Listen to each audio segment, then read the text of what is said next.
जब भी आप गूगल शीट से एक्सटेंशन में जाकर एप्स स्क्रिप्ट को ओपन करते हैं तो आपके साथ भी होता होगा कि कभी कभी आपको इस तरह से एक तो पहले खुलने में भी थोड़ा समय लेता है और इस तरह का मैसेज आता है, this site can not be reached और script.google.com, और इसके बाद ये लोड नहीं होता। आप रिलोड भी करते हैं, अगर बार बार आप इसको कोशिश करेंगे तो यह एक बैड रिक्वेस्ट का मैसेज दे देगा। मैं आपको बताता हूँ, वो भी यहाँ पर आएगा।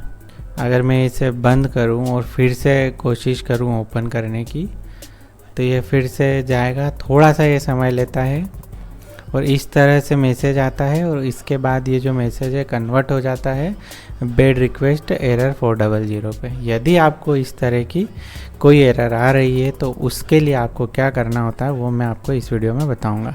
वेलकम फ्रेंड्स, मैं हूं संदीप निगम और आज हम सॉल्यूशन देखेंगे बैड रिक्वेस्ट एरर 400 का।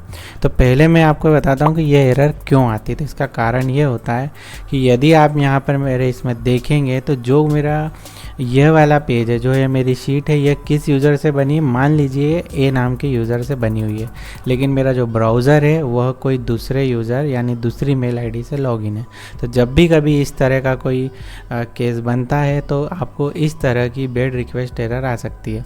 तो इसके दो सॉल्यूशन हो सकते हैं। पहला सॉल्यूशन तो ये हो सकता है कि जो आपकी मेल आईडी है, यहाँ पर अगर आप देखेंगे तो मेरी जो यह मेल आईडी, इसमें आप देखो ए नाम की जो आईडी है वही लॉगिन है और ए नाम की गूगल क्रोम पर भी लॉगिन है। तो इस केस में आप कभी भी अगर एक्सटेंशन में जाकर एप्स स्क्रिप्ट को ओपन करेंगे तो यहाँ पर एप्स स्क्रिप्ट आसानी से देखिए बहुत जल्दी से लोड हो जाएगी।